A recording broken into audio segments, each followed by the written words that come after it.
Peace and welcome to the culture here on the Black Star Network. I'm your host, Faraji Muhammad. Thank you so much for tuning in and being a part of the conversation. Folks, we got a lot to talk about.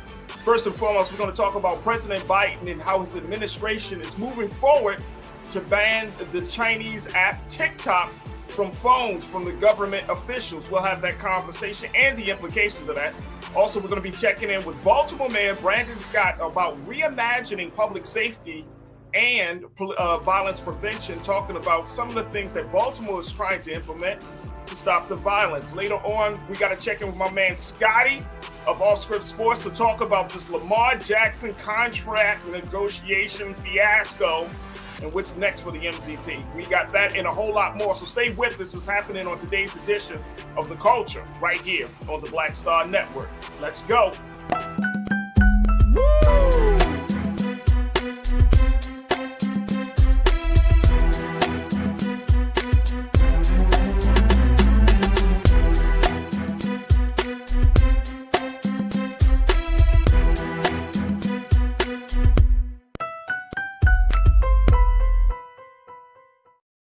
Folks, welcome to the culture here on the Black Star Network. I'm your host, Faraji Muhammad. Thank you so much for tuning in and being a part of the conversation. First and foremost, happy Wednesday. It is Hump Day today. And also, more importantly, it is International Women's Day, folks. So big shout out to all of the ladies, all of the women across the globe who are doing significant things to make sure that our society, our culture is taken to the next level. To all of my ladies that tune in, that are a part of the culture crew, big shout out to all of you, because I know each and every one of you are doing something. You're not just watching TV. You are not just talking about it. You are being about it, and you are being the change that the world needs to see. So big shout out to all the ladies who are tuning in today and who are continuing to push the culture forward. I truly appreciate you, and you are honored and admired and appreciated. So thank you so much for tuning in. All right, folks, we got a lot to talk about, so let's jump right in. First and foremost, let's talk about what the Biden administration is doing around this conversation about having certain apps on phones of government officials. We're talking about TikTok. This is the Chinese-owned app that the Biden administration is moving forward to eliminate and essentially ban as part of a bipartisan effort to cut down on any type of mechanics that could be a national security risk. Now, talking to us about this today is my sister. She joins us every Wednesday. My sister Suzette Speaks. You can check her out on her YouTube page at Suzette Speaks. She's a lawyer. She's a TV personality. And we wanted to talk a little bit about the implications of this. And could this lead to other apps being eliminated from government devices? Suzette, thank you so much for joining me as always on Wednesday. Good afternoon. Hey, good afternoon and happy International Women's Day. Happy International Women's Day, Suzette. Happy International Women's Day. All right, let's talk about this. And I want to share this piece about what President Biden is doing because this is something that I've been seeing now. There are a couple of states, and I'm thinking of the state of Arkansas, where Governor Sarah Huckabee is pushing back on having certain apps on some of the government officials in the state there in Arkansas, like TikTok. But this is a part of what they call the Restrict Act. The Restrict Act is the restricting the emergence of security threats that risk information and communications technology act. Mm-hmm. Now, the bill does not target TikTok in particular, but it does aim to give the government new powers, according to the reports, up to and including a ban against foreign-linked producers of electronics or software that the Commerce Department deems to be a national security risk. I saw that this was something that the Biden administration is saying to all of the staff and personnel, that they're closer to, not allowing this particular app and maybe some other ones on government phones. What do you make of this, Suzette? Is this something that we need to be concerned about? I'm saying we as the American people. Absolutely. Do we need to be concerned about this? Yes. Yes, absolutely, Faraj. And again, thank you for having me. I'm a little nasal today, so please forgive my voice. Also, But nonetheless, I'm great. I'm happy to be here and good to be with the Culture Crew as always each Wednesday. So, as far as TikTok goes, yes, this is a major development. We have seen over the last week, just over the past week, the government, via the Biden administration, has ordered all of its federal agencies to remove TikTok from any federal device. They have 30 days to do so. My question is, Faraji, if it's so bad and it has posed such a great concern come on, Suzette. for national I know what you're about to say. Go ahead. is why isn't it bad for everyone else, including all the teenagers who were sitting at home using this? Over 100 million of us in the United States are TikTok users, right? So if it's a point of national security where this this app is being used to spy on, that's really the question, right? Is it all fun and games, or is it data mining? Is all of your information, what sites you visit, who you respond to, your address, your age, your race or ethnicity, your background, who's in your friend circle, who's in your contacts. TikTok overlays so many other parts of your information on your phone that it has access to, that it literally can be a central app for the most overt but covert spying that a government has ever put together. We have to realize that in China, on any private company's board, the Chinese Communist Party must have representation there within that boardroom. So even if they say to us, this is a privately held company, the rules, the laws in China are very much different from what we have in terms of our private sector conduct of business. So knowing this, it is a major concern, not for the 2,000 plus government employees this may impact. We saw also Prime Minister of Canada do the same thing, Justin Trudeau. And back in 2020, it's interesting that the government of India made an all-out national ban. At the time, there were over 200 million users in India, and the government made it illegal to use it on its soil. So it's not unprecedented in the sense that there are other countries that saw this as a real major threat. It is interesting to me that we're taking this incremental approach and talking about government employees as if there are not vulnerable children and teenagers all over our country whose information can realistically be in the hands of a foreign power. So I think you're bringing up an excellent point, Suzette, about why is it not being banned in the country in general? And that was one of the big questions. I was like, hey, it's a national security threat, but we are still allowed to use it. Like it shouldn't even be able to. And I don't know how the government will be able to do this. I mean, just from a legal perspective, from a law perspective, in terms of like can you block an app from Absolutely. being used? And if you get into this space, this is setting up a precedent where now the government is starting to determine which, like you go into some other countries, it's like state, what do they call it? Like state centered or state run, state owned. Yep. State run or more a centralized communication system. Are we slowly getting into that space too? So, if you could block it, then you got to deal with that other part of, is the government watching you? Can they dictate to you what you can what apps you can have on your phone versus what apps you cannot have on your phone? What's your take on that? Well, definitely what you just shared with us, the Restrict Act is using the guise or the founded reasoning of national security.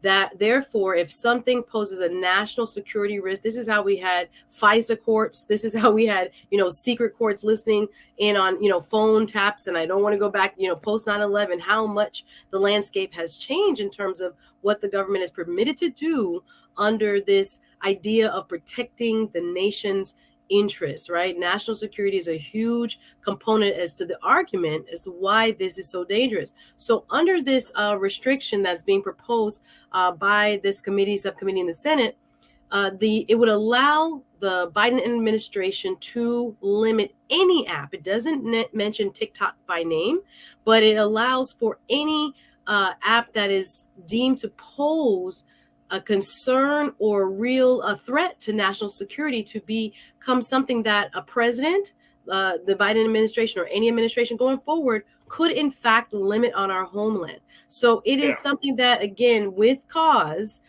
there may be enough justification to see something like this happen. So this is and McCole checked in on one of our crew members. She said it sounds like government overreach. Legally, does that sound from your legal expertise? Does that sound like this is the case? It's government overreach? Did we get Suzette? Okay, looks like we got Suzette. Folks, I want to get your take on this as we talk about this. We're going to take a quick pause. When we come forward, let's continue the conversation. Let's bring our sister Suzette back into the conversation. And of course, I want to hear from you. So post your comments in the chat as we have this discussion on our Facebook page. We're streaming live on YouTube, of course, and of course on Black Star Network, and of course on Amazon News. So stay with us. A lot to discuss as we continue the conversation about Biden's administration banning TikTok. Stay with us. It's The Culture on the Black Star Network.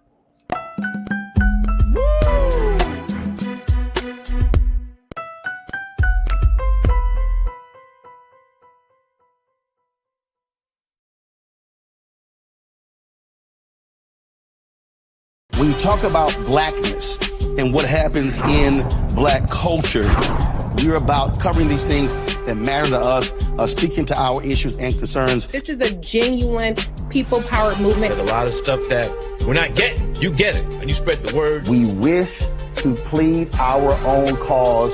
Too long have others spoken for us. We cannot tell our own story if we can't pay for it. This is about covering us. Invest in black-owned media. Your dollars matter. We don't have to keep asking them to cover our stuff. So please support us in what we do, folks. We want to hit 2,000 people, $50 this month, raise $100,000. We're behind 100,000, so we want to hit that. Y'all money makes this possible. Checks and money orders go to P.O. Box 57196, Washington, D.C. 20037-0196. The Cash App is $RM Unfiltered. PayPal is R Martin Unfiltered. Venmo is RM Unfiltered. Zelle is Roland at RolandSMartin.com. Black Star Network is here. Oh, no punch! I'm real revolutionary right now.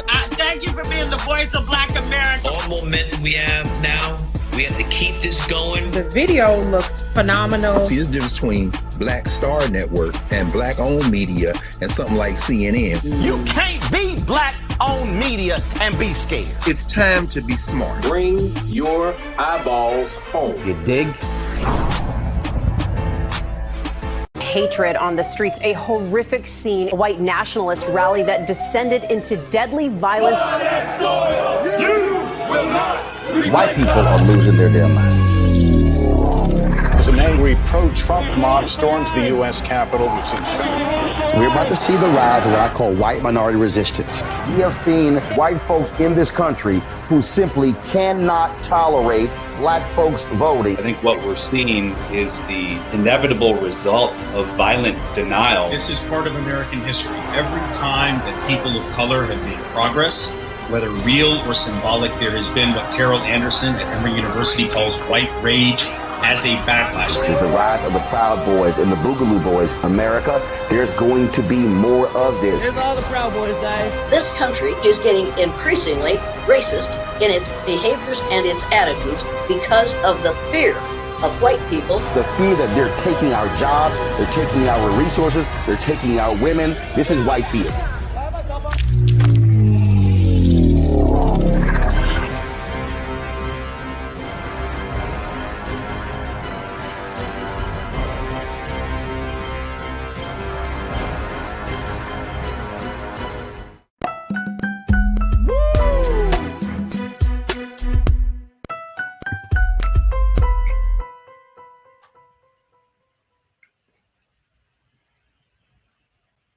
All right, folks, we've been talking about President Biden and his administration banning the Chinese app TikTok from all government personnel devices in an attempt to cut down on any opportunity for any type of intrusion or any type of risk to national security. We've been checking in with my sister Suzette Speaks, TV host and attorney, checking in from Florida about this issue. Suzette, So people are thinking that some of our crew members are saying, look, it looks like it could be some government overreach in this whole situation. Is that where we're heading? I don't think so. And this is going to be a hearing before the Commerce Committee in about a month's time. They're going to invite the leadership of TikTok to testify in Congress to give their answers to these very pressing questions. The question becomes whether or not this can be used as a tool, to find out all of your preferences, each individual user's preferences and contacts, so much so that you can be influenced by the types of videos, the types of messaging that this app can give back to you. And that becomes a real concern of national security when it comes to, as we talked about, I think last show, the algorithm in terms of what is suggesting to you, forming public opinion, being able to divide our country more. Obviously, have Americans their mind shaped when it comes to policies. We have over 40% of young people saying they get their news from TikTok, and we have to really look at who controls this. And again, it's Chinese owned and Chinese controlled at this time. But there is some concern and some things that we must worry about and take into consideration, even though so many people are enjoying it and having fun using this app. Right. But it could be technically used for very nefarious purposes. And that's why the United States Congress has taken it up, and it has become a point of concern, even to the point of allowing now, through this proposed legislation, the President of the United States to ban it or any other app if need be. Yeah, that's absolutely right. Janelle checked in and said, boom. The main accusation would be government overreach, whether it's for public good or national security. The federal government won't issue a blanket ban against a private company. How does that work? I don't know if I agree with this. Yes. Yeah. Talk to me about that. So, yeah, this is a non-US based entity. So that's first and foremost. So some of the rights that we commonly associate with people who are natural citizens or companies that are formed here in the United States. We do have due process, of course, across the board. But I think some of the national security issues that are being proposed would circumvent or supersede some of the idea that TikTok has a right to be here. No. If our laws say that if we're changing it as a part of the Restrict Act that you just shared with us, it is very much a possibility on the basis of national security, then that a private company that is a foreign-based private company can be held to a certain standard in order to protect national security. So I think I would argue on the opposite side of this, that again, that's why it's being presented, or they will have a chance to be heard by the Commerce Committee, subcommittee in the Senate, again, to explain how their algorithm and their programming and app protections work. But no matter what they say, we have to understand the laws in China allow the Chinese government access to all company information. That's a part of doing business in China. So it's not protected the way we might hear them say. But yeah, I don't think there is any kind of blanket protection offered to companies that can possibly harm our national interests. Yeah, I would think that would be counterintuitive and counterproductive. John Glow checked in. John, you said people went on living without Vine. We can live without TikTok. All of these apps are replaceable. Yeah, we can live. Hey, John, we can live without a lot of these apps, right? I forgot about Vine. Vine, right. I mean, we can live technically. No, we can't live without Facebook. Because we can't do that. If we had to. But if you had... We're streaming on Facebook, Suzette. Ooh, I know. I think about it. Life you take advantage of Facebook. But new things come. New things come. And again, I think that's why we have to be innovative here in the United States in many ways. So that we protect, from our supply chains to our apps, what is able to be utilized in terms of individual user data. That is the real issue here. Right. Absolutely. And let me go to William. William checked in and said 42% of all goods that we use come from China. We've been talking about China my whole life, social realities. It's not complicated. Absolutely. We, and it's so crazy that we do have this kind of love-hate relationship with China. because considering the fact that we get our products there, we get a lot of our, we do business with China in terms of building infrastructure in this country. But then it's like, oh, the Chinese apps, there's security issues and all of these things. I'm trying to figure out, Suzette, like, we need to really define what our relationship is with China and some other countries in that part of the world. Am I wrong on that? No, we have to also remember they hold billions, if not trillions of dollars of our debt. Yeah. So we are inextricably intertwined. That's a legal term that you can't get away from this person, even if you wanted to. And we have to do this delicate diplomatic dance, if you will, when it comes to things that they're doing in the South China Sea, aggression on the border of some of our allies, and trying to, make their statement in other parts of the world in terms of their giving loans in Africa, giving loans in the Caribbean. Like, they're all over.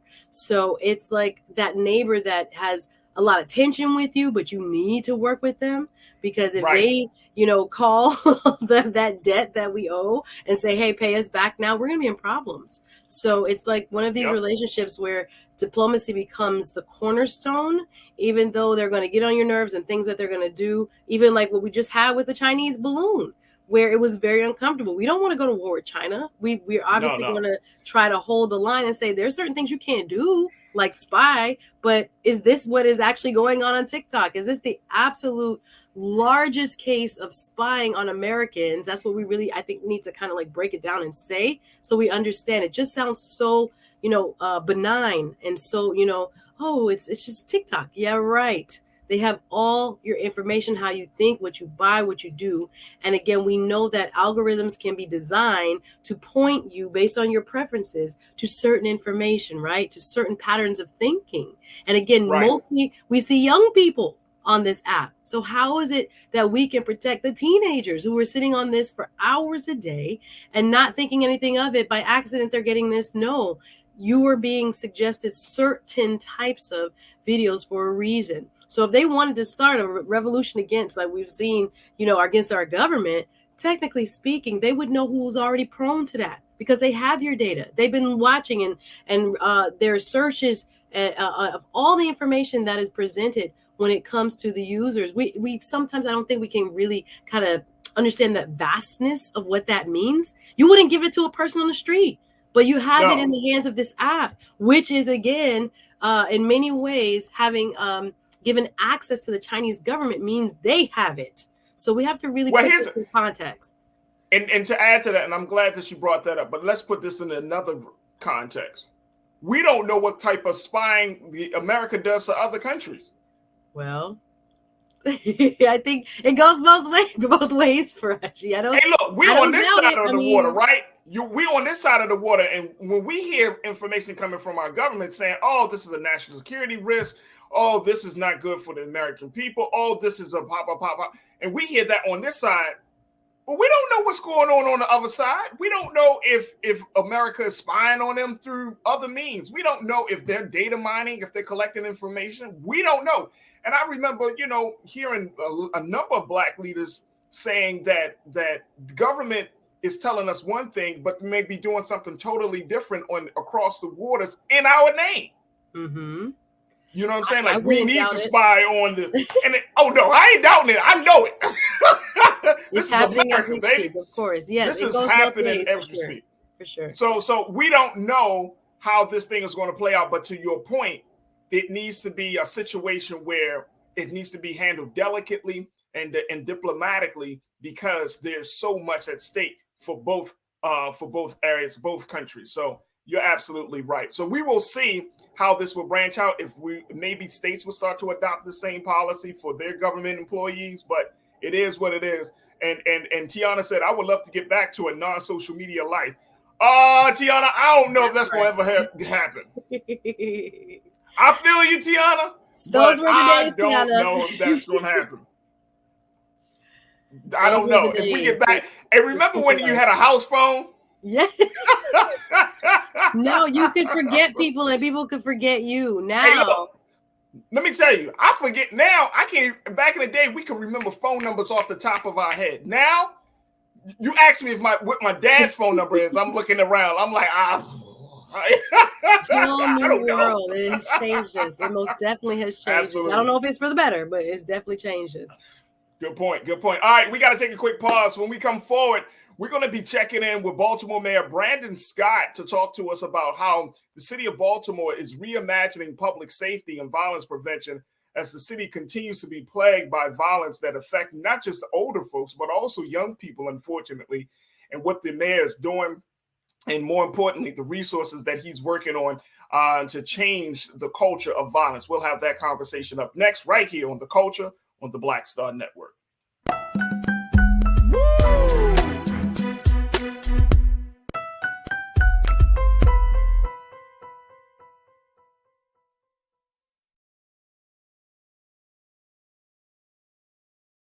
Folks, Black Star Network is here. Oh, no punches! I'm real revolutionary right now. Support this man, Black Media. He makes sure that our stories are told. Thank you for being the voice of Black America, Roland. Stay black. I love y'all. All momentum we have now, we have to keep this going. The video looks phenomenal. See, there's a difference between Black Star Network and black-owned media and something like CNN. You can't be black-owned media and be scared. It's time to be smart. Bring your eyeballs home. You dig? Pull up a chair. Take your seat. The Black Tape with me, Dr. Greg Carr, here on the Black Star Network. Every week, we'll take a deeper dive into the world we're living in. Join the conversation only on the Black Star Network. Hi, I'm Dr. Jackie Hood Martin, and I have a question for you. Ever feel as if your life is teetering and the weight and pressure of the world is consistently on your shoulders? Well, let me tell you, living a balanced life isn't easy. Join me each Tuesday on Black Star Network for A Balanced Life with Dr. Jackie. We're all impacted by the culture, whether we know it or not. From politics to music and entertainment, it's a huge part of our lives, and we're going to talk about it every day right here on The Culture with me, Faraji Muhammad, only on the Black Star Network. I'm Deborah Owens, America's Wealth Coach, and my new show, Get Wealthy, focuses on the things that your financial advisor and bank isn't telling you, but you absolutely need to know. So watch Get Wealthy on the Black Star Network.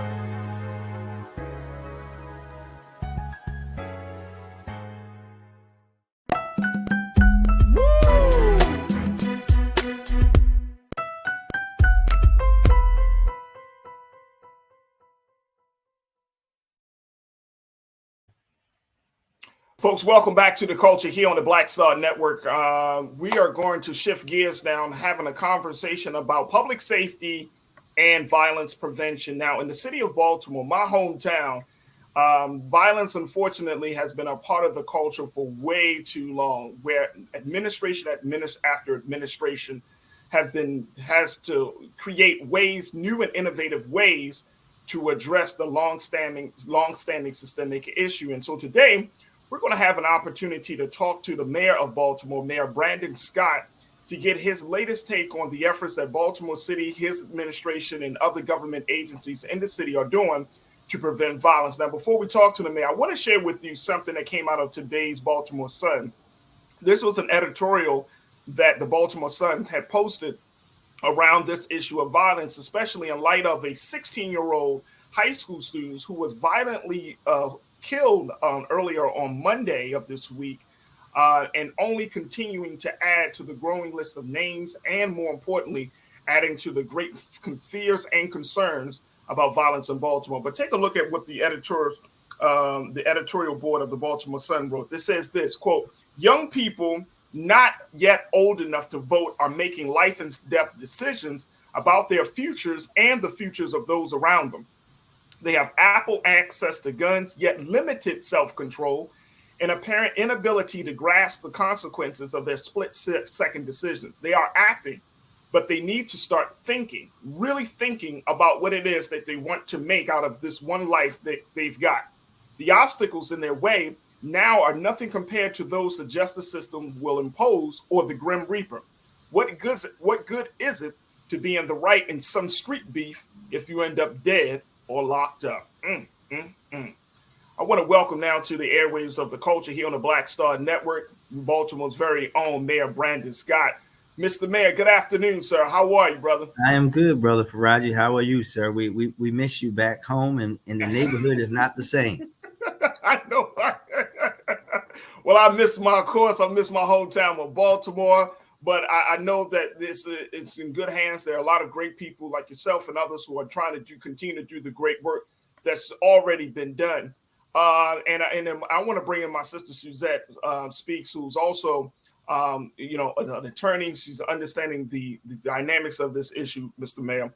But first and foremost, let's talk about with that piece that the Baltimore Sun put out there, talking about changing one's attitude, young people's attitude. This is something you and I have had many conversations about. Even before you became mayor, you were very concerned and have been concerned about the thinking, because I think a lot of times we approach violence from somebody pulling the trigger, but there's so many other things that happen before the trigger is even pulled, so many other decisions that are made. And I'm wondering, when you're talking about, I remember when you ran for mayor, you talking about reimagining public safety and violence prevention. You said that reimagining starts with changing the thinking and essentially getting to the culture. Why has it been so hard to change the culture of violence if everyone, or folks like yourself and other influential and political leaders and community activists are pushing for peace? Why is that such a problem? Yeah, I think, Faraji, and I think no one knows this better than you, right? That we're talking about a culture of violence, a disease, as you know, I always talk about a gun violence that existed in our city before you and I were born, right? Facts, right. And when you have been having that long-standing issue, but also having it only be attacked in one way for generations, where they thought here in Baltimore and everywhere else in this country that curing violence was the sole responsibility of policing, you get this environment that we have. And because we are talking about our hometown, Baltimore, the birthplace of redlining, we're also talking about Black neighborhoods and brown neighborhoods now, and poor neighborhoods that were disinvested in on purpose, right? And we cannot, and you will not. And I think this is the, especially as we move into a political presidential election season, we have to be very careful about folks who want to take us back into this emotional response that there is one thing that you can do and solve this issue that has existed for over 40 years in a city and cities around this country, and solve it that quickly. And the work has happened. What our brother Captain Muhammad and the brothers of We Are Us would tell us is that work is happening. They can see that change, right? As you and I are talking today, we're running a 23% reduction in homicides, a 25% reduction in non-fatal shootings. That's significant, but it's still not enough for me, because we have to go even further. And when you're talking about building, as we're talking about now, an ecosystem of community violence intervention that did not exist, you're talking about building something from the ground up, essentially, with the exception of Safe Streets, right? Our Safe Streets violence interrupters, we've been there. We're one of the leaders in the country in doing that work. But when you talk about things like how we grow that work of gunshot victims now being able to get victim services, Faraji, in Baltimore, they were not able to get victim services as gunshot victims until I made that announcement this past fall, right? That's a historic thing, but it shouldn't have been that way. When you think about the city, never until now, with my mayor's office of neighborhood safety and engagement in a real way, being able to support those community-based organizations like We Are Us and others who are doing not just the violence intervention work, but the intensive life coaching, this hospital-based gun violence prevention that we're doing. We're now starting school-based violence prevention work in our most chronically violent high schools, including my alma mater. This is work that didn't happen before. All right. And even our Safe Streets workers already have mediated over 300 incidents that probably would have led to violence. We are talking about systems building and systems change that does not happen overnight, especially when you're helping community-based organizations grow then they have to grow in a responsible fashion so they don't try to grow too quickly. And we're talking about doing things in a different way. And we have to not fall prey to this right-wing a fuel thing that there's one thing that cities can do to reduce crime, because you and I know, because we lived it. We lived the zero tolerance of the 90s and early 2000s, right? And guess what? Right. When they were sitting me down in handcuffs as I was simply trying to unload my car from St. Mary's College of Maryland and said I did a robbery that I clearly didn't commit because I was 2 hours away, someone was actually being shot in our neighborhood. Right. We know what morphed, that kind of mentality morphed into the gun trace task force and all these other things that we've had in the city. That didn't make us safer. And I want our people, especially Black people, to remember that, because these folks are going to come and tell you that they can go and solve this thing right now and cure it. They can't. All of it matters. And here in Baltimore, when you think about, and you know this, right? The Western District, the home of Freddie Gray, the home of the unrest in 2015. We took an approach of the group violence reduction strategy where we found out who the folks who were the most likely to be the victim and or perpetrator of violence last year. And we focused on them and said, listen, yo, this your last chance. You either going to take us up on these options, whatever you need, housing, job training, education, substance abuse, relocation. You tell us what it is, we'll do it. But if you don't take us up on that, then you're going to jail, and we're going to make sure that you stay there. In the Western District, with this program, we saw a 34% reduction in non-fatal shootings and homicides. And right now, as you and I talk, the Western District is down 52%. We're expanding that now to the Southwest and then later to the Southern, because it's the right approach. Everybody that lives in these neighborhoods is not a criminal. Everyone that lives in these neighborhoods is not someone trying to rob or shoot or carry a gun. But those who are even in that life, when presented with the other opportunity, many of them, if not most, will take a different opportunity. And we have to provide that and avoid this dog whistling that is going to come, that these cities run by Black people or run by Democrats, or where violence is going to happen. Because I'm here to tell you that 60% of the weapons that we recover in Baltimore come from other states. And most of them are states that are run by Republicans. 80% of our weapons come from outside of the city and in the counties in other states. Other jurisdictions that are not ran by people that look like you or me or don't vote like you or me. This is a much deeper issue, and we're going to continue to go after those folks too. As you know, I've already sued Parliament 80, the nation's largest ghost gun manufacturer, because they are usurping our gun laws and putting guns in the hands of children that should not have them and people that should not have them. We're going to start to target dealers who are consistently, we are recovering guns from over and over again. Every piece of the public safety pie matters, on the prevention end, on the intervention end, and the law enforcement end. All of them together create the environment. There isn't one that's more important than the other.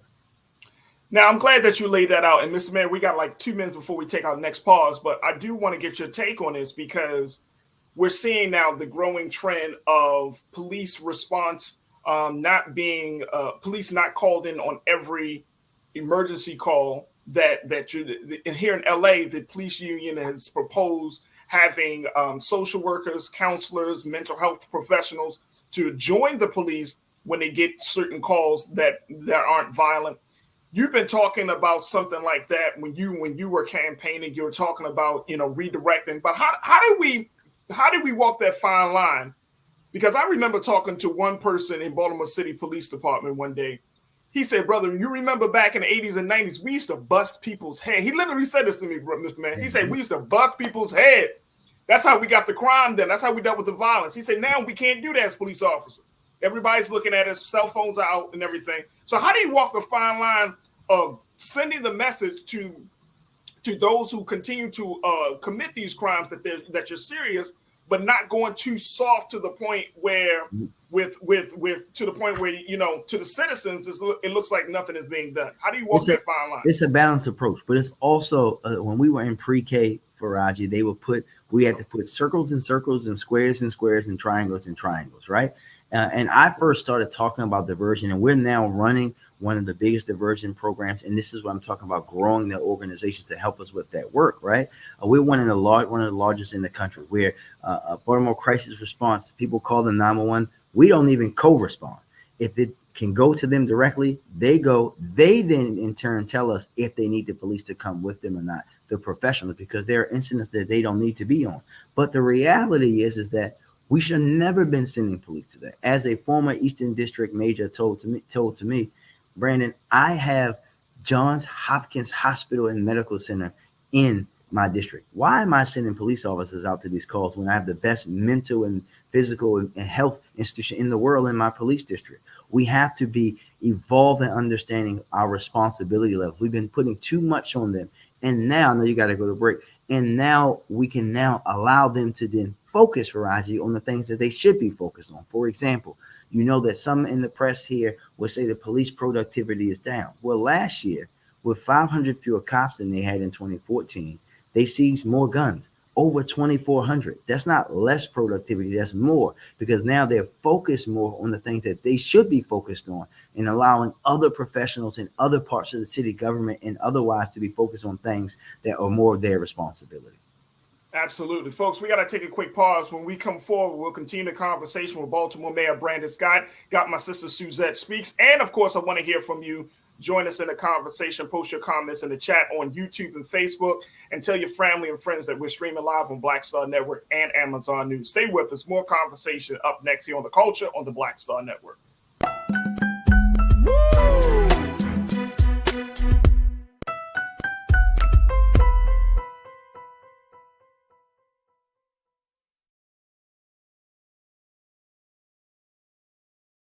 Hatred on the streets, a horrific scene, a white nationalist rally that descended into deadly violence.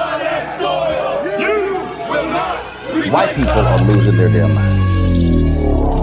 As an angry pro-Trump mob storms the U.S. Capitol. We're about to see the rise of what I call white minority resistance. We have seen white folks in this country who simply cannot tolerate black folks voting. I think what we're seeing is the inevitable result of violent denial. This is part of American history. Every time that people of color have made progress, whether real or symbolic, there has been what Carol Anderson at Emory University calls white rage as a backlash. This is the rise of the Proud Boys and the Boogaloo Boys. America, there's going to be more of this. Here's all the Proud Boys, guys. This country is getting increasingly racist in its behaviors and its attitudes because of the fear of white people. The fear that they're taking our jobs, they're taking our resources, they're taking our women. This is white fear.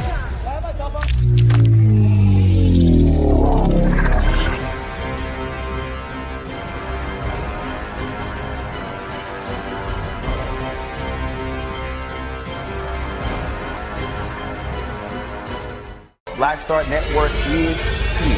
Oh, no punch! I'm real revolutionary right now. Thank you for being the voice of Black America. All momentum we have now, we have to keep this going. The video looks phenomenal. See, there's a difference between Black Star Network and black-owned media and something like CNN. You can't be black-owned media and be scared. It's time to be smart. Bring your eyeballs home. You dig?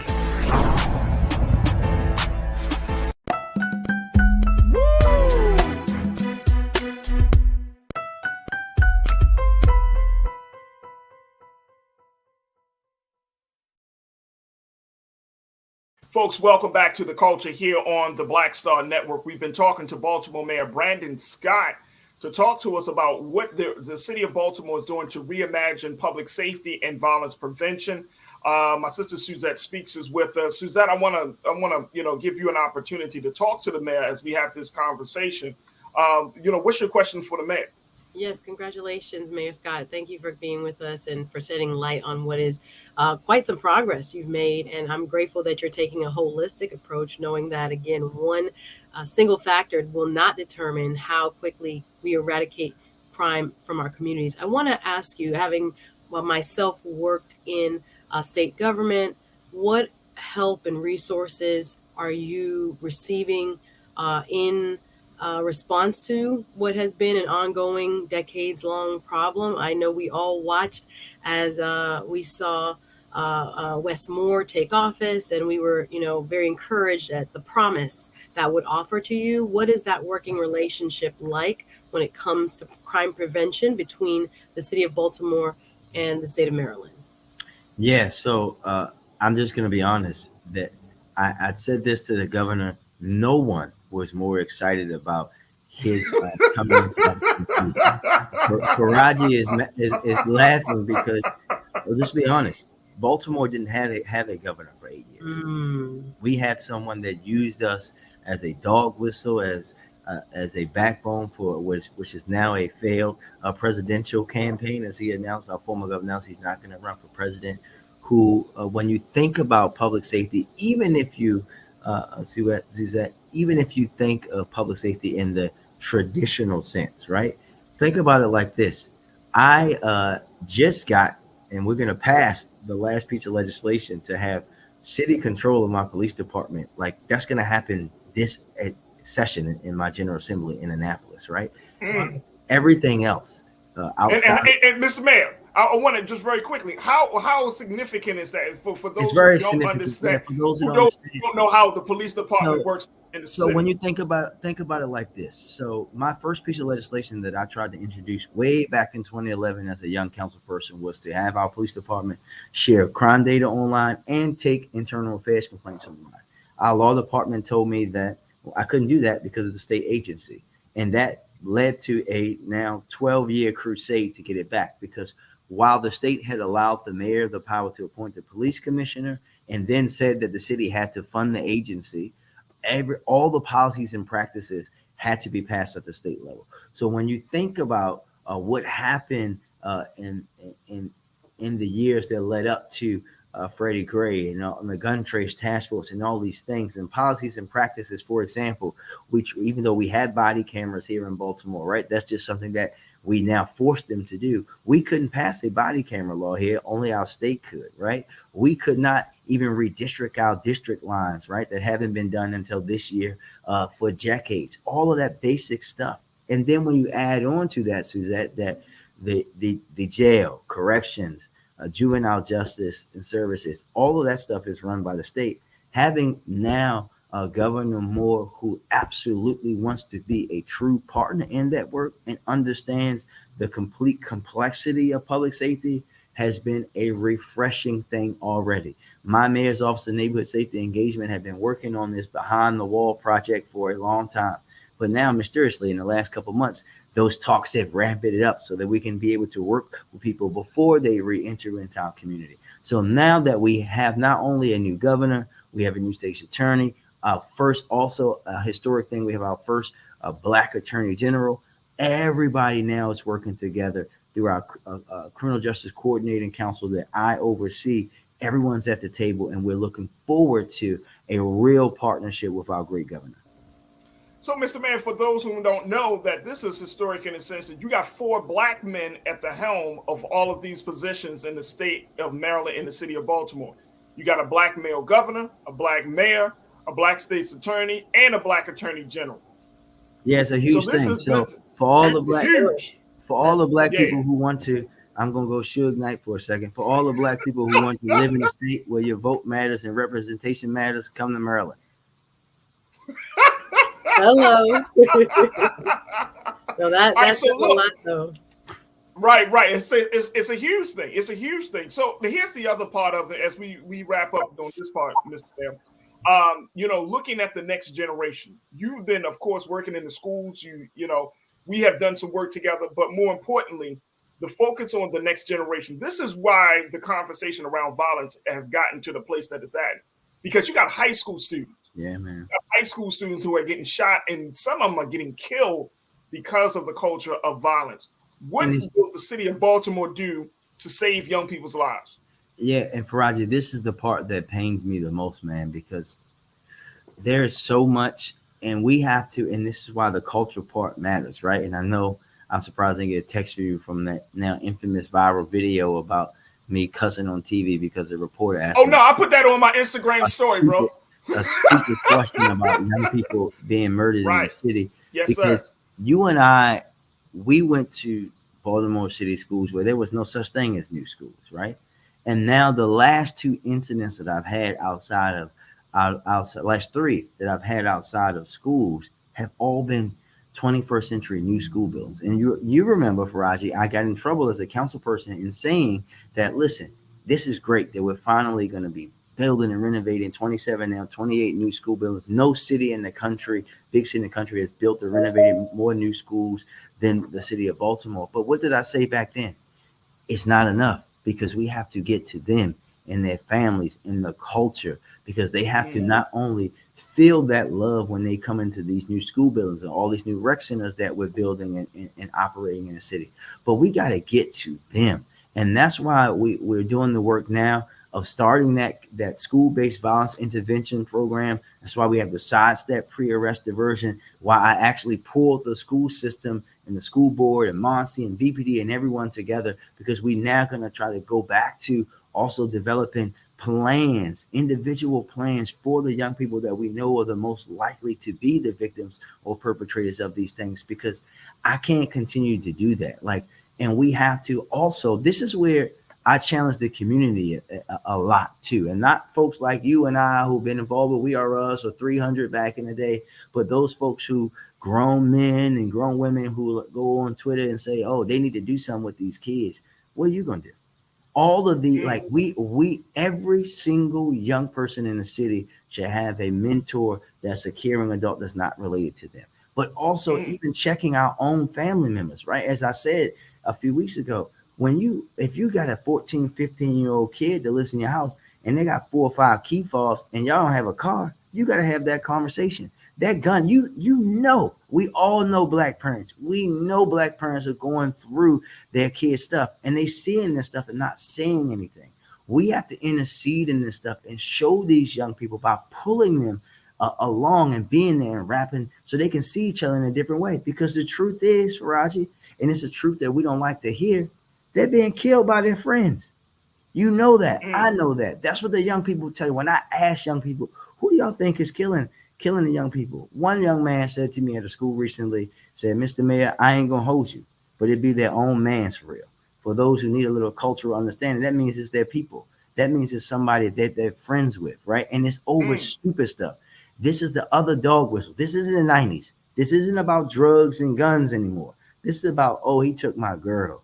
Oh, he disrespected me. Oh, he made a rap verse about me. Like, oh, he sent my girl a direct message. That's the kind of stuff our people are dying over, and our kids are dying over, because they have access to these guns, and they also, as we said, don't know how to deal with their emotions. And they don't see themselves the way that they should. They don't see themselves as family. They don't see themselves as the descendants of the creators of civilization. And we have to pour that into them as a community. Hell, we're going to make sure that the government does what they need to do. But some of these things just hurt. And I know, especially when we lost Jeremiah at my alma mater, when I heard this young man who had turned his life around, Faraji, and who got shot in the back of the head because he walked away, and who told his mom that he was going to seek me out as I got to that football game to ask me to get him a job that allowed him to play football and take care of his kid, right? That thing means to me that we got a lot of work to do. We got to be able to be there and invest in these young people in every way, which includes our community, lifting them up, and stop being afraid of our own kids. Oh, facts. So we got like a minute left. I want to get some comments from the crew. Cautious thought, you checked in and said, we focus and fixate too much on crime and not enough on education and options other than criminal activity. The rate of recidivism in criminal injustice system is profitable, much money made from misery. Ain't that the truth? Truth is power. You said it takes $40,000 a year to have someone in prison, $20,000 a year to send someone to college, but prison is the one that's most invested into. Coincidence? Not. And Suzette, when we look at all of these dynamics at play here, I'm always thinking, and I'm like the mayor on this. It's not outside of us. This is not outside of violence prevention, public safety, as much as now. The thing is, I know that in a lot of cities, because of voters, we put a lot of emphasis on elected officials to get something done about public safety, stop the violence, put as much money you need in the budget and to make sure that we stop the violence. But on the flip side, we're not also asking, hey, make sure y'all put something to the side for the other services, the other social services, the other things that we can do. I think part of that is on us to make sure we set our priorities.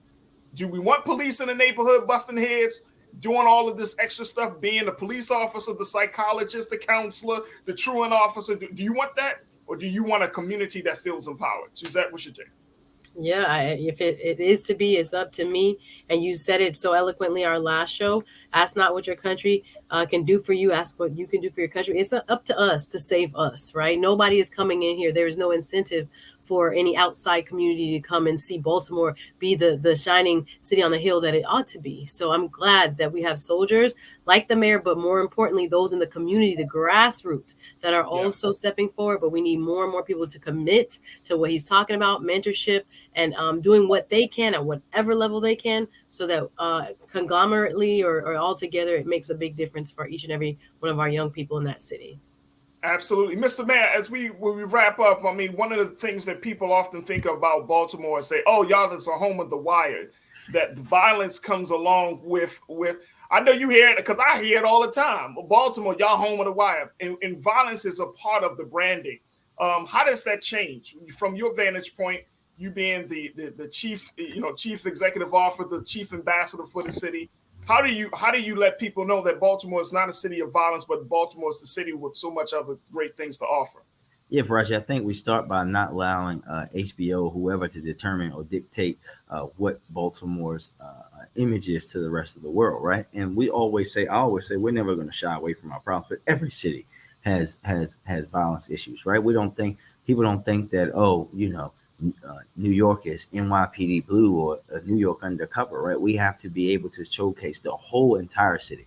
But what I'm starting to hear more and more, Faraji, when I'm out of town, is that Baltimore is next up. It's the place that we want to be. We saw in the New York Times, it was one of the top places that people would move to if money wasn't an option for them. And we have to do things that we know put us on a higher level. When you think about us coming off our second in-person CIAA, where people came from all over in Black excellence and had a big bliggity Black excellence time in Baltimore, as I say all week, that's the kind of thing where I had folks who lived in North Carolina and went to Charlotte every year to say, we never felt home like this in Charlotte. I feel that love here in Baltimore. We have to do things like that. When you see how we're going to come back with AFRAM again this year on Juneteenth weekend, bigger and blacker than ever, right? We have to continue to show folks that we can be a world-class city that, yes, has big city problems, but there are so many great things that happen here, especially for Black people and Black culture, because we know this country and this world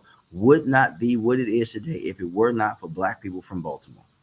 Absolutely. All right. Real quick, off topic, you talking about culture. Chris Rock selective outrage, use that as the space to respond to the slap and all of that stuff. Did you get mad at Chris Rock for calling out like Cherry Hill and trying to make it seem like Baltimore is the worst place to be? Because I would have rolled up on his. To me, it was a minor joke, right? Because I listen, as someone who makes jokes about other cities to poke fun at other mayors all the time, I couldn't do that. I think that, Faraji, we have to understand the comedy for what it is, and know that it is comedy, right? And I think that because it's Chris Rock, now you and I both know, if Bernie Mac came here and gave the same show 20 years ago, 15 years ago when he was alive, right? No one would have said anything because it's Bernie Mac, right? So I think that we have to be very cognizant of that, and that we can understand the art of comedy, in particular Black comedy, but also want to stand up and protect our own and say, Chris, hey, you from Brooklyn or the Bronx, wherever you from, like, you ain't too far away from Cherry Hill, right? Like, hey, don't think this because we laughing about these jokes that you making that we ain't gonna talk to you about like what you saying about Jada. Both can be the same because it's comedy. And what I think we as Black people also like, Black comedy is one of the last things we got that they ain't got it and taken away from us. We got to be very careful that they don't do that as well, and be very mindful of that. So it's another thing that showcases the city, and Chris could have did that anywhere else in the world. He chose to do it here, and it raises the level of the city up. But that doesn't mean that we take ourselves into being a punching bag. But it is comedy at the end of the day. There it is. Mayor Brandon Scott, the mayor of the great city of Baltimore, my hometown. Last thing I'll say is, hey, Lamar. Yeah. See, don't do this, Mr. Man. We ain't got enough time for this, man. Tell Lamar to get an agent. Tell Lamar to get an I'm agent. available. Yeah, right. Mayor Brandon Scott, Mr. Mayor, it's been a pleasure and an honor, sir, and a privilege to chat with you for a few minutes today. We look forward to reconnecting with you soon. And God willing, man, let's reconnect, and definitely as it gets closer to AFRAM weekend in Juneteenth, during the weekend of Juneteenth celebration, we would love to have you back on to talk about that. So thank you so much for your time, Mr. Mayor. We truly appreciate it. A pleasure and good luck, sir. Thank you. All right, folks, we got to take a quick pause. When we come forward, let's talk about Lamar. We're going to be checking in with my guy, Scotty, from Off Script TV, and, of course, with you. Stay with us. It's The Culture here on the Black Star Network.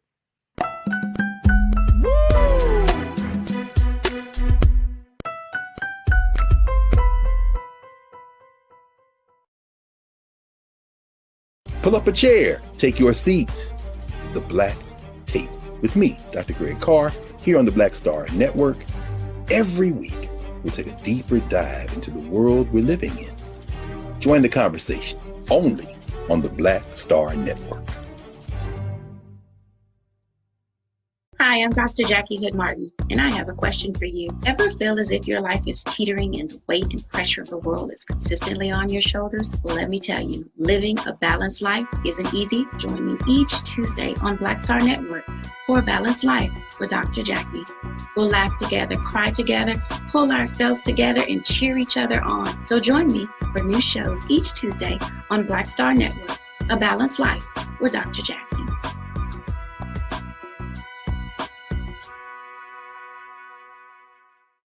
Don't you think it's time to get wealthy? I'm Deborah Owens, America's Wealth Coach, and my new show on the Black Star Network focuses on the things your financial advisor or bank isn't telling you. So watch Get Wealthy on the Black Star Network.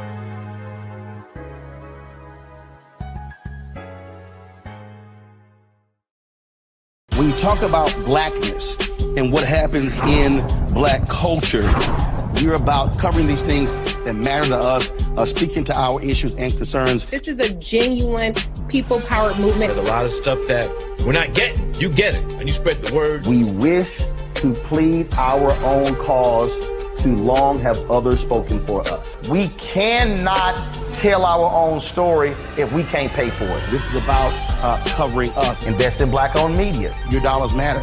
We don't have to keep asking them to cover our stuff. So please support us in what we do, folks.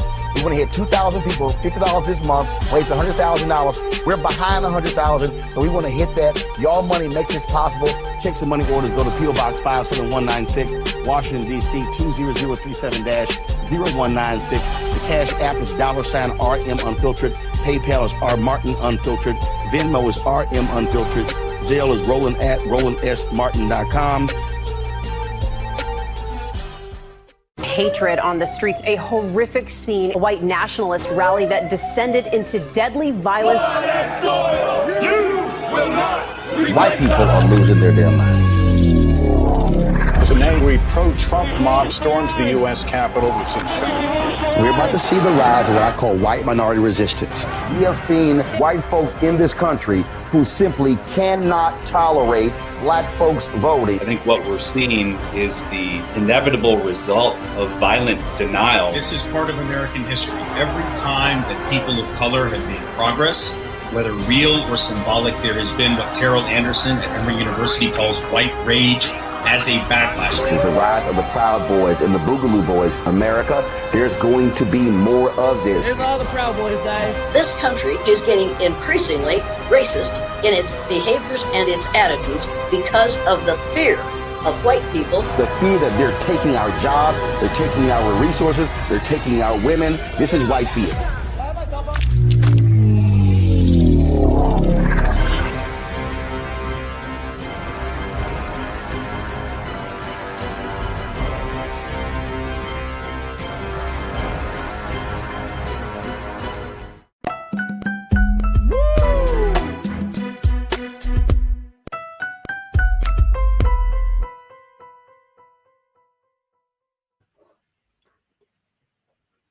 All right, folks, welcome back to the show. Let's now talk a little bit about sports. I got my guy, Scotty from Allscript TV, to talk to us about this latest situation around MVP quarterback Lamar Jackson, who has officially been branded with the non-exclusive franchise tag. Now, what this means is that the Baltimore Ravens has given him an option. They have not totally removed him off the market.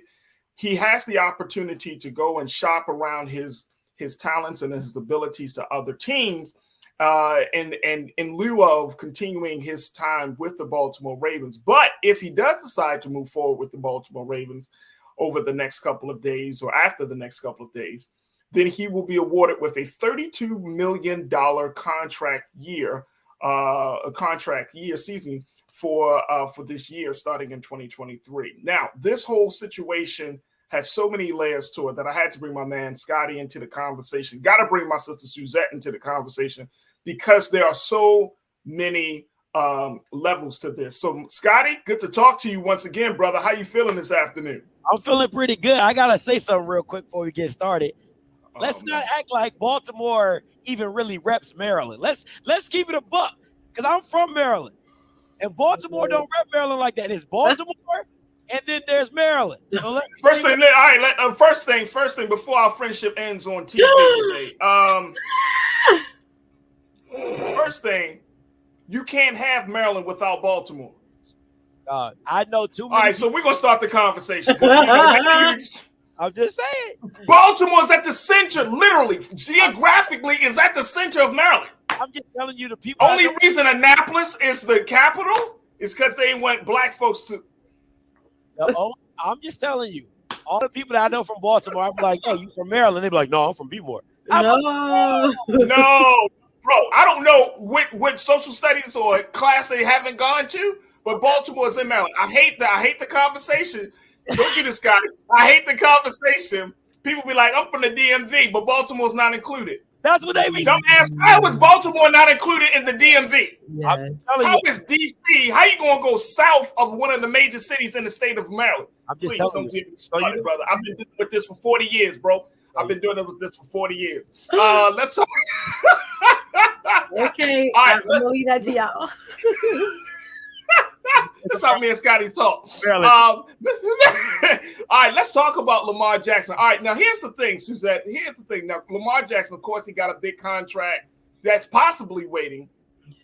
But here's what I wanted to talk about with you in terms of negotiations. Because Lamar went into the room by himself. He does not have an agent. He did have his mother when he first started off. But then I think she's kind of moved to other, to providing other support for him. But he's essentially gone into the room by himself to negotiate his talents and his ability and to prove the case that he is worthy of a fully guaranteed contract of $250 million. That's what he put on the table. He's not budging from that. Talk to me about the implications of that. If you don't have an agent in these big money deals, do you automatically lose? Are you already putting yourself at a disadvantage?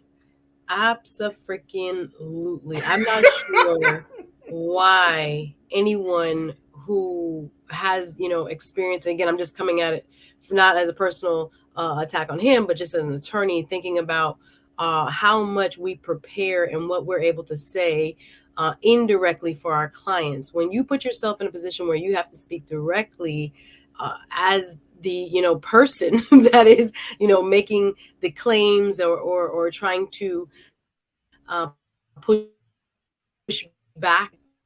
The reason why, even from television to movie stars, to people who are big time corporate execs, they have headhunters. Why? Because when they sit at the table, they're allowed to say things in a way that wouldn't be as offensive or for themselves. So an individual who is sitting in their own place. Can you hear me now? Sorry.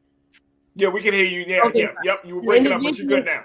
Okay, an individual sitting in that place representing him or herself will actually do themselves an immediate disadvantage, because as I was saying, that if you have a third party kind of negotiator, they can say more, they can ask for more, and it's not taken personally. It's not taken as if there is some sort of, which I say, personal contact and context. I think for him to do this, I see the response so far, and I'm going to leave the football expertise, of course, to my brother Scott A. But looking at how many teams have not jumped, they know he's in a weaker position. So does he possibly, based on his record, deserve the bigger bucks? Quite frankly, that argument can be made. But when you and your mama sit across from the heavyweights that are representing the franchise interests, you are not in a position to necessarily go back and forth the way negotiations start and produce the results that you want. So it's something that I would advise any top level executive, athlete, persons who are just looking at being in the 1% and 2% of our country in terms of richest people. They don't necessarily go in the room for themselves, by themselves, for a reason. All right, Scotty. All right, Scotty. I see what you did there. It was. I'm just laying. I feel like a defense attorney. I gotta lay out my case. I see what you did there, right, with my sister, because I'm just trying to make sure that I ain't crazy. When and this is my time. Reclaiming my time. Reclaiming my guy, because you asked me to go. Hold on, bro. Hold on. All I'm gonna say is no, because I don't want the people to misunderstand me as I'm throwing shade on. Lamar Jackson is one of my top quarterbacks. Baltimore Ravens is my favorite team. It's my favorite team. But on this one, I think, bro, he played himself. Bro. And I know a lot of times we're in this culture of bet on yourself.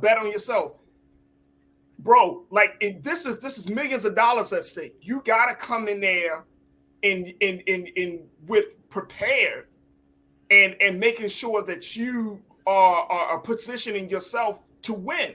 All right, go ahead, Scotty. Go ahead. I ain't gonna talk no more. I mean, I don't know if I got much time left. You do.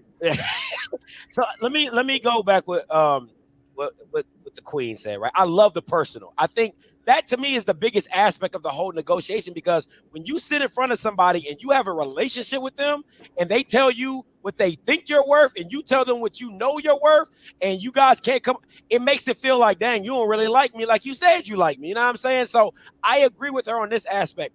But the aspects of the other thing is why I don't feel he does need an agent, because you already know the market. Because at the end of the day, if I see what Deshaun Watson got and I know for a fact what he got, and all my credentials say I'm better than him, I've gone farther than you, I've got more accolades than you, I'm a better winner than you, then how do I not get what you got? How do I not get what you got? So that's always going to be my stance on it, is that the precedent has been set. That's some lawyer jargon, right? The precedent, right? The precedent was already set when Deshaun. No, it wasn't. Yes, it was. It wasn't. That is considered to be an outlier, Scotty. That's an outlier situation. That is not. It's a precedent. If you start to see two or more moments of negotiations going in, you can't just use that as a precedent, because guess what? People will say, "Oh, bro, it's an outlier." Like we know. We talking about lawyers, right? We talking about, ain't that right, Miss Suzette? We talking about lawyers, right? Yeah. So for those of us who are not football people who might be watching, please can you fill us in with what happened with Deshaun Watson, so I understand the context, please? I surely will, right? So Deshaun Watson came off a suspension. He was suspended. He was on the market. He got a fully guaranteed contract of over $200 million, fully guaranteed. His total contract is $250 million, but $200 of that million is fully guaranteed. In the NFL, they don't particularly do guaranteed contracts. Now, let me show you how I bless your boy's bubble, right? The first person to do a fully guaranteed contract was Kirk Cousins of the Vikings. He was the first one. Was he or was he not? You said two or more. So I got stats today, sir. So he was the first one to do a fully guaranteed contract, and people had never seen that before. And then Deshaun Watson comes back around, gets the $200 million guaranteed contract, and then $250 over the rest of his term. So now Lamar Jackson is up to bat, and he's like, well, everything that I've done is better than him. I'm a better winner than him. I'm a league MVP than him. Why doesn't my money start where his ends? So that is my argument, and precedence has been set because there were 2 contracts of guaranteed. So what we talking? Here's why. Because the NFL owners do not want to create a market landscape for players where they need to break their team's bank in order to get one player. What they did with the Browns, and you know it and I know it, they gave up first and second round draft picks. They had to cut down on costs to get other players, all for one player. And look, NFL owners are not willing to do that. I don't care how much public pressure. I don't care how many players say, yo, pay Lamar, whoever. The NFL owners do not care about public pressure. If they did, they would have brought back Colin Kaepernick. They don't care about that. At the end of the day, it's about the bottom line. And it does not work for all teams to start bringing out 250, because if they do that for Lamar, who is 4 years or 5 years into the league, he got an MVP. Yes, he only made one playoff run, right? That he got there. But if they start doing that, then the next great talent is going to have to put up 275. Then you're going to have to talk about 300 million. It's a slippery slope, and I know why these team owners are pushing back on this, bro. I know why. They don't want to set that precedent. I feel like the goalpost is being moved. See, y'all don't want to catch it. I'm gonna catch it, because first he said there was no precedence. I squashed that argument, right? No, it's not a squashed argument. But go ahead, brother. You said there's no precedence. I squashed that. I gave you 2. You said 2 or more. I gave you 2. Right? Okay. So that's the first one. And then, so let me ask you what the argument is. Is the argument that Lamar doesn't deserve a fully guaranteed contract, or he doesn't deserve a $200 million guaranteed contract? Because whatever you give him, I promise you, it's going to be fully guaranteed. So it could be $150 million guaranteed with $180 over a term. Yeah. If he goes lower, but something is going to be fully guaranteed. So that's I'm not a problem with that. I'm not a problem with that. So and for those who don't know, wait a minute, hold on. But for those who don't know, Lamar Jackson was offered by the Ravens to have a $250 million deal. And correct me if I'm wrong on this, Scotty, but 133 fully guaranteed. What's the problem? Bro, play. You're still getting the bank. Why don't you? Once you up the ante with your wins, get a couple of playoffs in, go to the AFC Championship, possibly make it to the Super Bowl a couple of times. Look, man, you're playing in the league with a Patrick Mahomes who's been in the league for 5 years, and he's already gotten to AFC Championships and got 2 damn Super Bowl rings. Teams are looking for the next Patrick Mahomes. Yes, in 2019, we were looking for the next Lamar Jackson. In 2023, we're looking for the next Patrick Mahomes. Patrick Mahomes is what, 27, 28, Scotty? Lamar Jackson is 26. They want you to produce. Teams they're not going to play for that, bro. They're just not going to pay for it. And again, this is about business. It's not that they don't think he has the talent. I don't think it's a personal thing. I just think that they don't want to spend the money. They're like, no. And he got a knee injury. Come on, bro. That he's a running quarterback. Zach, talk to me. What's your take? Well, I'm gonna let Scotty look like he about to die. Go ahead, Scotty. I just need a specific answer. I don't need all that Raven fan talk. I just need. Is it? You don't want the Ravens to pay $200 million guaranteed? That's the argument, right? That's your. No, look. Here's my thing. I don't want them to pay. No, I don't want them to pay $200 guaranteed until Lamar puts some more chips on the board. Okay. So you have a problem with his resume is not lining up to $200 million guaranteed. I don't see it, bro. I look. I gotta take a quick pause. I'm gonna share with y'all what sports writer Mike Preston had to say. He wrote a piece for the Baltimore Sun. Again, I think Lamar is a good quarterback. I think he's got a lot to offer to the game. But I don't think he's at that point to call for 200. If I was the Ravens, I wouldn't have paid him 250 guaranteed either. I just wouldn't have. Yes, sorry. Is the precedent been set? I just want to know, has the precedent been set? I think there has been some precedent as you have described it. All right, Suzanne. I'll thank y'all for your service. Look, I gotta take a quick pause, man. Mercy. No, I gotta take a quick pause. Don't get me in trouble. No, I ain't gonna get you in trouble. It's cool. Look, I don't mind losing conversations. I don't. So, but I'm just saying the bigger question is not about. I don't think this is about Lamar Jackson. I think this is just simply about money, bro. And that's what I think it comes down to. It does not profit teams to put up that type of money. If Patrick Mahomes was a free agent, they would put up that money. Why? Because he got wins behind it, bro. He got wins behind it. So you're willing. Listen. So it does matter as long as you have the talent they feel to back it up. So I'll give you whatever you want. I'll break the bank for a team if I feel that you're worth your talent. That's all. But that's the name. But that's in every sport. That's in every sport. You start to bring wins. Look, nobody cares. Look, Lamar Jackson's a nice guy. He doesn't have no off-field antics that he deals with. He done all of that. You start bringing up some wins, and I know the Ravens told him that. Like, bro, get us to the playoffs. No. We know your individual stats. Get us to the playoffs. Get us to the AFC Championship. Get us to the Super Bowl. The argument for me is just up and down with you because it's just you say one thing that the owners don't. Take a break.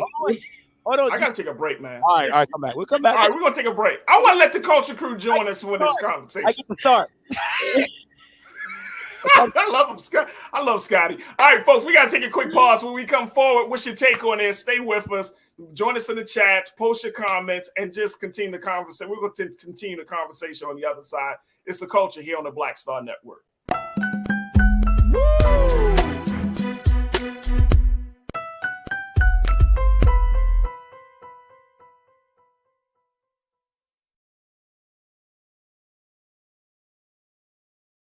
Hatred on the streets, a horrific scene, a white nationalist rally that descended into deadly violence. White people are losing their damn minds. As an angry pro-Trump mob storms the U.S. Capitol, we're about to see the rise of what I call white minority resistance. We have seen white folks in this country who simply cannot tolerate black folks voting. I think what we're seeing is the inevitable result of violent denial. This is part of American history. Every time that people of color have made progress, whether real or symbolic, there has been what Carol Anderson at Emory University calls white rage as a backlash. This is the rise of the Proud Boys and the Boogaloo Boys. America, there's going to be more of this. Here's all the Proud Boys, guys. This country is getting increasingly racist in its behaviors and its attitudes because of the fear of white people. The fear that they're taking our jobs, they're taking our resources, they're taking our women. This is white fear.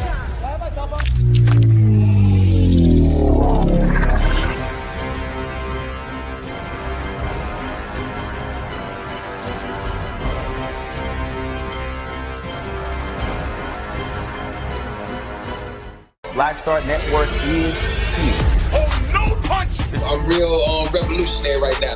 Thank you for being the voice of Black America. All momentum we have now, we have to keep this going. The video looks phenomenal. See, this difference between Black Star Network and black-owned media and something like CNN. You can't be black-owned media and be scared. It's time to be smart. bring your eyeballs home. You dig?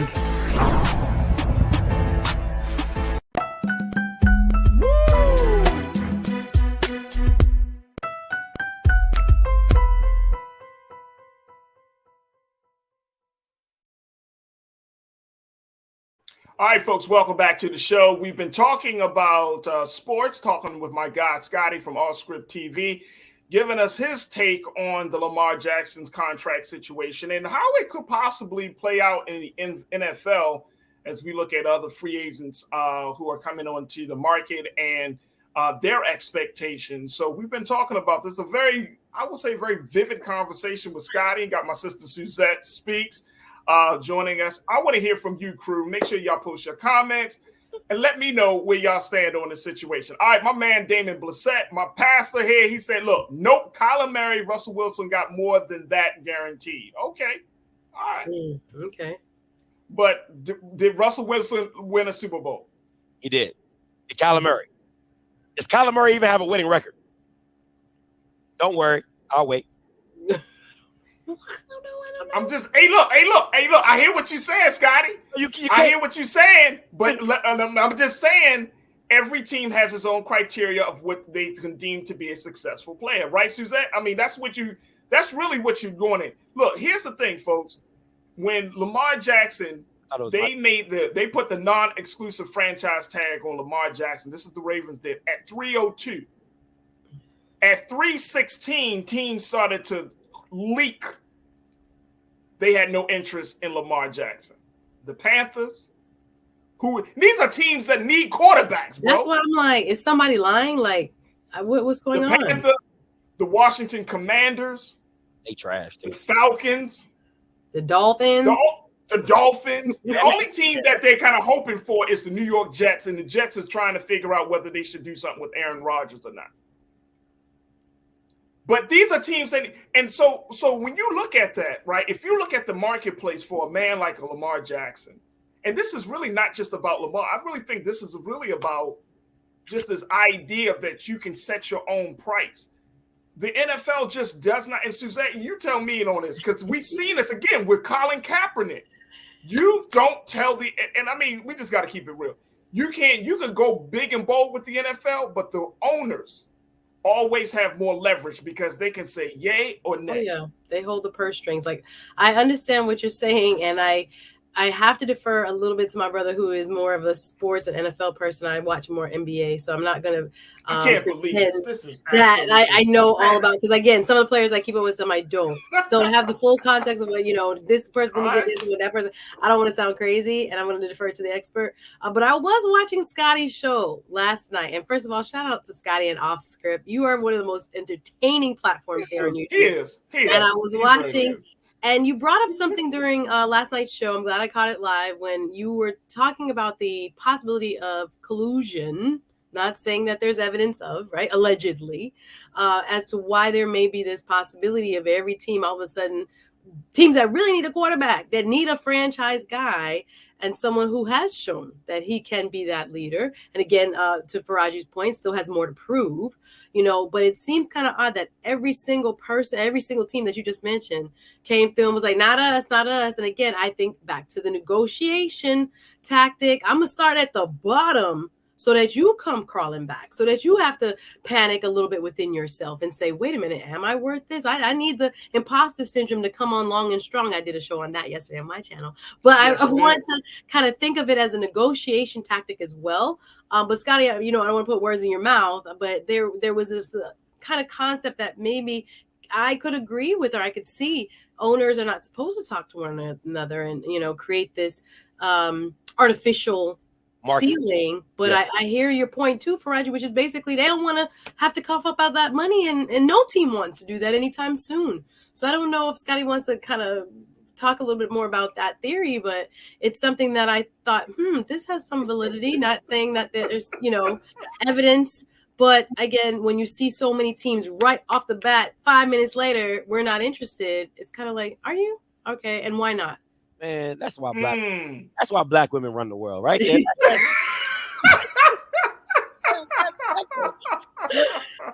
You know what? Since you tossed it, I'm gonna toss it back to you, Miss Suzette. Now, if you were his attorney, would you allow him to take less than somebody that is less than him? Right? Kyler Murray is $160 million guaranteed. You heard what the Raven fan tossed out at $133 million. So we off mark right there. Right. You see what I'm saying? Like you in the wrong right there. You offer me 133, I'm a league MVP, right? You offering Kyler Murray 160, and that boy 5'9.5". And he's not doing what I'm doing. Well, let me just say this. I bet you, hey, Scotty, I bet you if Lamar Jackson pushed that point, he probably would have gotten more than Kyler Murray. At least he would have gotten more than 160. The point is he's not an expert negotiator, so we don't even know what he said. I know what he didn't say. Exactly. I know what he didn't say, no 130. That's the point. No. Seriously, let's go back to Suzette's point. That's the point, bro. That's the point you get. That's why, and I've talked to other black men, and Scotty, I'm sure you have too, bro. Like, I've talked to other black men who was like, no, what Lamar doing is fine. You can go with, look, let me just tell you, as the NFL, you're talking about negotiation, you're talking about money. as a system, it's a big, major system. This is not a system that you want to play around with. I remember hearing Shannon Sharp say this, that, you know, you're talking about money, more money than most people ever will imagine getting. Right. You don't go to the table off of your wits. You bring an expert, and this is one of the things that I've seen a lot of sports writers bringing up. You bring people to the table who have relationships with these teams, right? If he had an agent, I bet you wouldn't have seen 5 or 6 teams pop up within the hour of the announcement saying, if he had an agent, because the agent would have been a buffer to be able to negotiate those relationships and say, okay, fine, he's non-exclusive franchise tag. Let me call Carolina. Let me see. I know my guy down there. I bet you he would have. I bet you he would have done it. And that's what I'm saying. That's what I'm saying. Like, you getting so high up. Like, what's the problem with having an agent? What's the problem with getting your voice represented through another trusted source where you can get the maximum out of your deal? That's one. But here's the other thing. Are we just playing for money? Oh, my God. Is that it? Now you can I go? Because this is getting outrageous. This is getting outrageous. This is not getting outrageous, bro. You know, let's keep. You know what? I love. You know, one thing about me, I'm gonna bring it to your front door. I ain't going to talk about millions, right? Bring it to the front door. I'm gonna bring it. If I'm gonna open it. As a matter of fact, here you go. I'm gonna open it up for you. There you go. You ain't gotta bring it. Just bring it in. Come on, Keenan, let me get a solo shot real quick. If you walked into your job and they had posted all the salaries of everybody at your job, why do I need a representative when I already know what you're making? Check this out. Reclaiming my time. Reclaiming my time. Go ahead, brother. Go ahead. I got everybody already. So I know if, let's say, Suzette's the best lawyer, which she is, right? So I'm like, but I didn't win more cases. I didn't have more appeals. I didn't have more law articles and journals written about me. If she getting paid 1.1, I need at least 2. I don't need a third-party representative if I already know what everybody making. It ain't a secret. So what are we talking about? I disagree. I just disagree with that, bro. I really disagree. Suzette, talk to me about that scenario. I agree with that in principle, but that I know for a fact the market doesn't work like that. The market pays you almost what you, which I say, what you can negotiate, right? Yes, exactly. What you will accept. So I know, and that's why there's a movement across the country, different note, to get, salaries open and stop doing this kind of covert,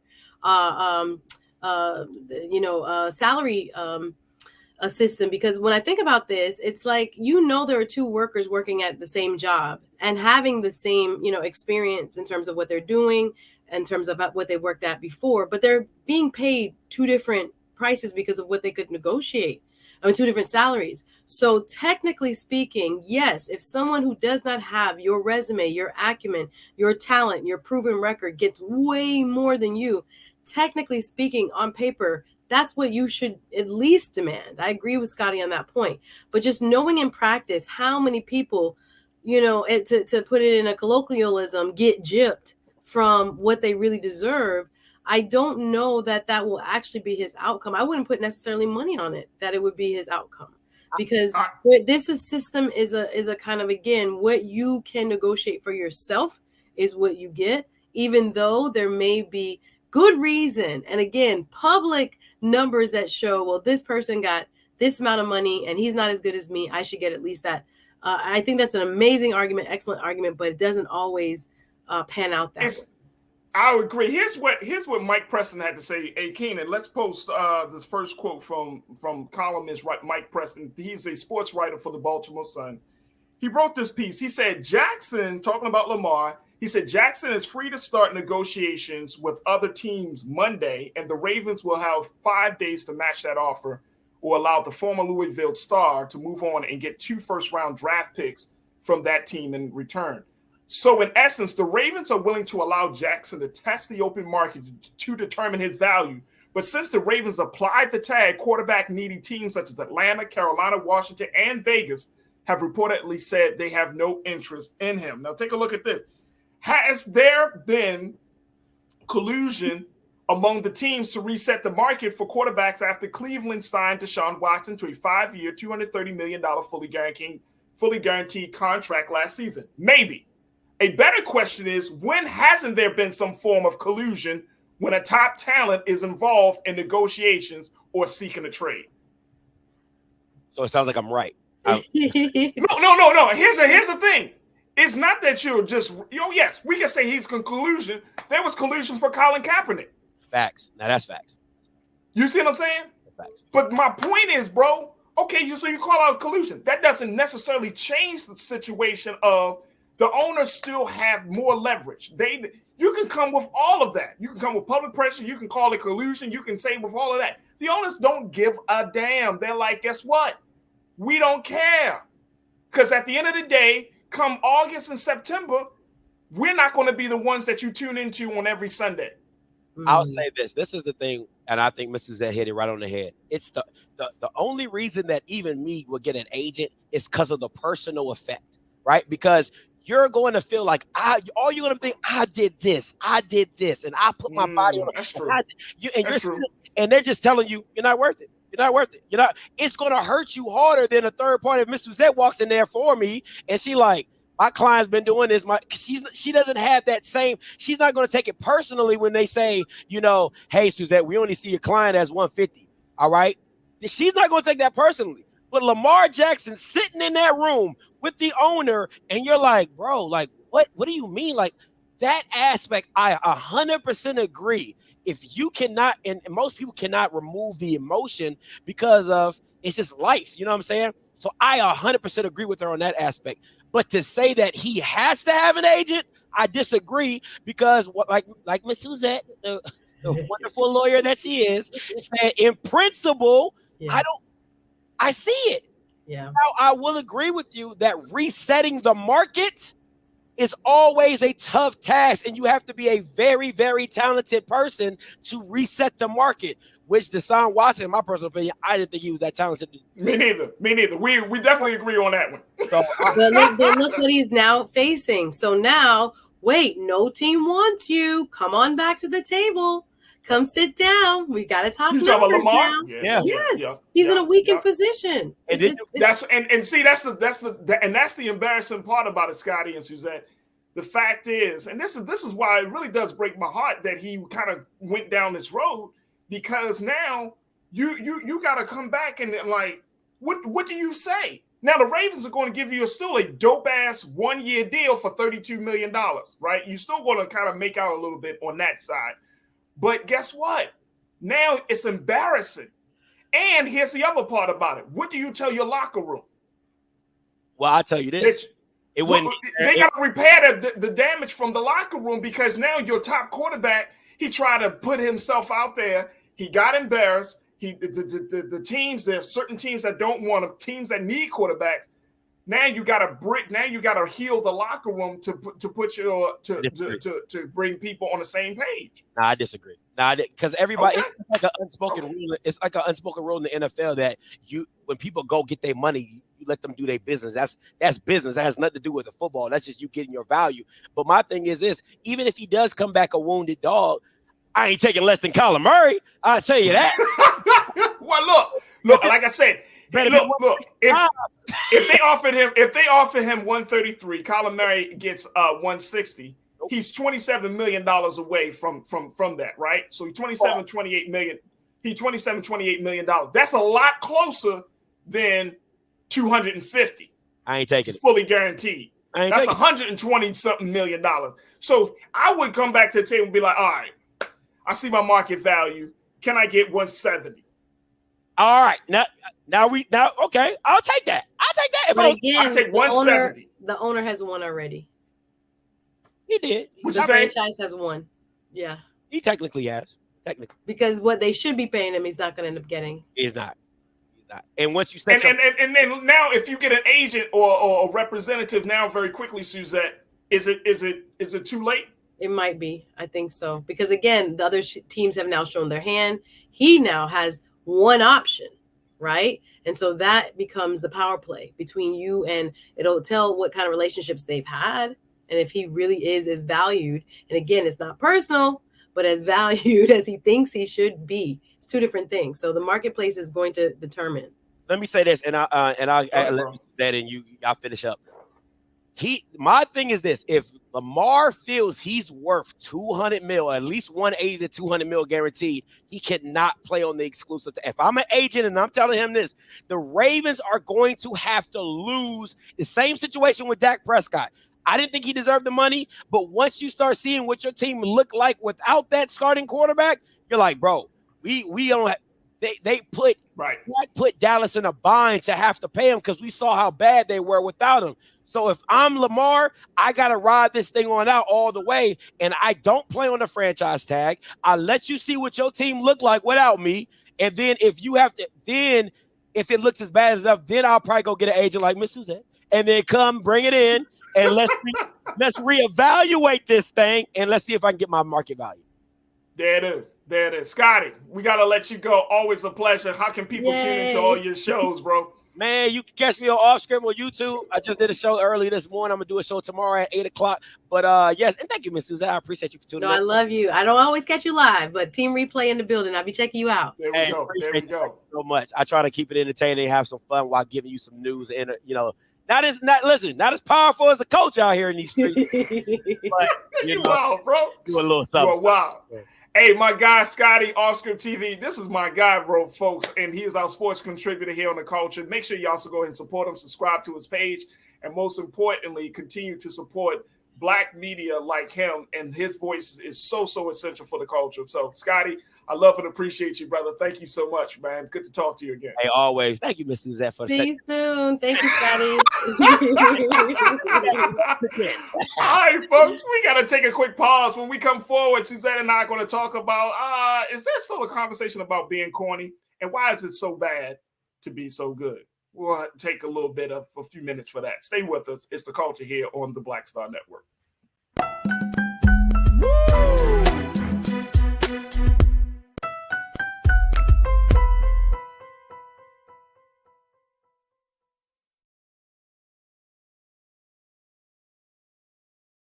Black Star Network is here. Oh, no punch! I'm real revolutionary right now. Thank you for being the voice of Black America. All momentum we have now, we have to keep this going. The video looks phenomenal. See, there's a difference between Black Star Network and Black-owned media and something like CNN. You can't be Black-owned media and be scared. It's time to be smart. Bring your eyeballs home. You dig?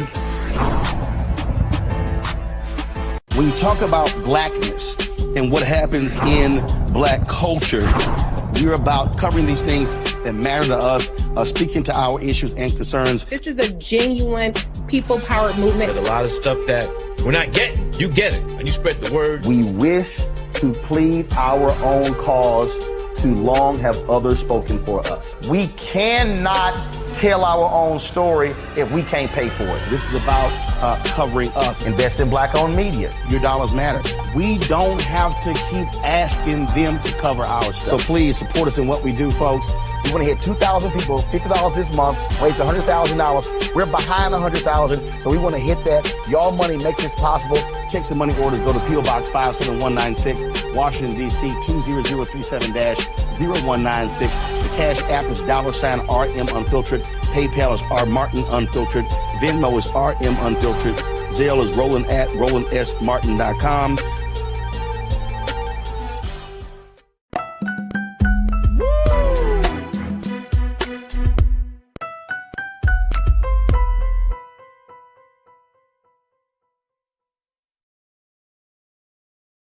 All right, folks, welcome back to the show. Let me go check in with my sister Suzette. Thank you so much, Suzette. You wild, Suzette. Great segment. Keep it high. I'm glad you served. I'm glad you served as the mediator. We needed that. I'm glad it all fit out. Guys, you listen. Sports brings out passion, so it's all good. It is all good. All right, look, I wanted to get your take on this this final piece of the conversation. There were so many people that have been talking about this idea of being corny, and I thought this would be interesting for you because you often talk to guys on your show about relationships, how to be present, how to be authentic and show up your best selves and when you out there dating and everything. But I thought this was an interesting piece around Michael B. Jordan and how people say, oh, he is corny. You know, he was made fun of in school. Used to say he was corny. They not saying well, it depends. It depends, right? Oh, yeah. Like Some people talk about he's still corny. Okay, yes, your point. He's still corny or whatever the face may. And I always wondered, like, why is it so bad to be a good guy? Well, like, why do we make fun of the guy who tries to live his life a certain way, intentional way, a quote unquote decent way? He's not involved in the streets and all of that stuff. And it seems like, I hear a lot of women in particular say, well, I want a man that's going to do this and do that. But part of me is like, you want a ghost type figure. You want the dude from Power. You want him to have all this money. You want the street dude, but then you want you want him to be street and then lovable and cuddly at the same time. Like, I don't know. I never heard of this this sensitive thug mythology. No, it's true that the media has played a big role in this. And I think it's like a part of our cultural zeitgeist that we probably need to really reevaluate. This idea, I mean, not only within our culture, but I think in broader American culture, the bad boys be winning, whether it's in movies, whether it's in, how, high school culture is set up, the people who are the coolest, play a sport or have some sort of edge.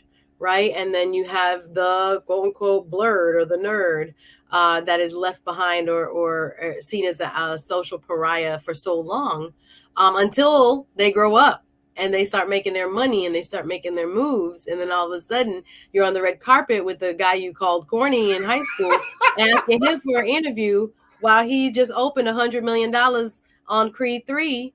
And having to stand there, and I can't imagine what was going through her mind. I think he handled it well. Like, it could have been a very difficult moment, but when Michael B. Jordan ran across his classmate, who he was like, "Yeah, remember the corny dude on the red carpet?" And she's like, "I didn't say that. It wasn't me." Right. She didn't say that. It was another host. She was on a podcast. Yeah, and everybody everybody took a little jab at Michael B. Jordan. And three black women talking about it. Yes. And I'm just like push back on that. And I know why he stood there, because he was trying to savor the moment. He just was like, well, look at me now.